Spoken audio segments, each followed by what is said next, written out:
Welcome back to another episode of War in Cali. In this episode, I'm going to talk about a rap group called OTM. OTM, aka Off the Muscle, has been a rising group of recently and are a part of Draco's Stinc Team. The Stinc Team has been a buzzing rap group for years, from their music all the way from them being arrested in the past on big charges. OTM started to get some buzz about a year ago. Their group consists of Duffy and Blue Pesos.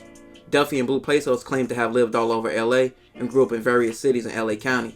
They met at an early age in middle school and started rocking with each other ever since. OTM started off during the wave of doing freestyles on Instagram, and that's where they caught the attention of Draco. Draco would see Duffy freestyle and repost it. This helped them gain a little more attention and a little bit more exposure. Draco tapping in gave them the motivation to keep dropping music, which they did. Draco would be impressed and even brought them on his tour.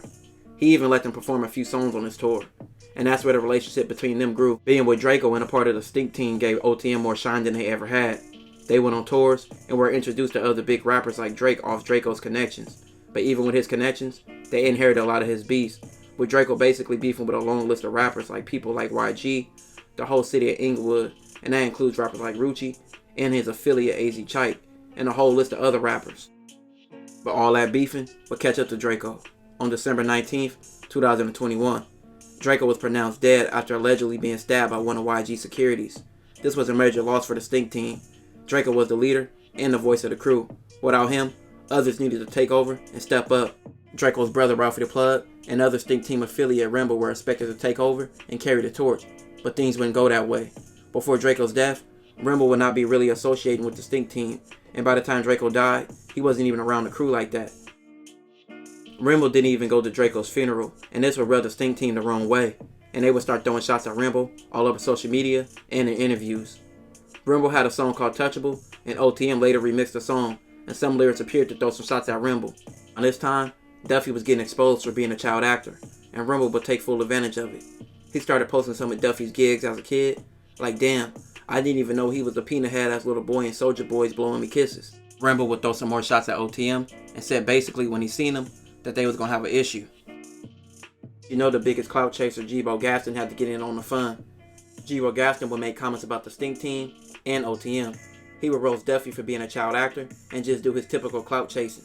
He put up the Duffy mom's supposed home and knocked at the door. G-Bo even previewed a diss on the OTM and had Soulja Boy blowing me kisses video in the background showing Duffy. He even showed a supposed video of Duffy getting slapped and doing nothing about it. But more beef will pop up for OTM, with them still pushing the campaign that the Stinks run LA like Draco did. They would start beefing with another rising group, the Baby Stone Gorillas. The Baby Stone Gorillas have been one of the rising groups coming out of LA and California in general.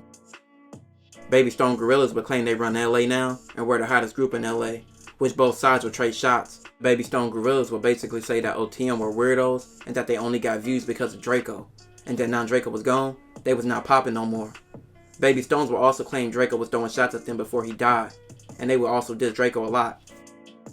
OTM would just respond by saying Baby Stones was not getting no money, they wasn't shining like them, or having no jury like the Stinc Team, or influence like them. The back and forth kept going on until a supposed diss track dropped from OTM. The song was called TGF. They supposedly aimed the diss track at the Baby Stone Gorillas. The Baby Stones would respond by just saying they gonna let the music do the talking. But affiliates of both sides made threats to each other, stating if they seen each other, what was going to happen. So this current beef is for sure an ongoing thing. Outside of the beef, OTM has been dropping consistently, dropping over 21 videos in the last 3 months, and several songs. Who gonna run LA music scene for the younger generation is still up for grabs. Who you think is the best group, OTM or Baby Stone Gorillas? Let me know in the comments. This will conclude this episode. If you haven't already, check out my previous videos. Don't forget to like, comment, and subscribe.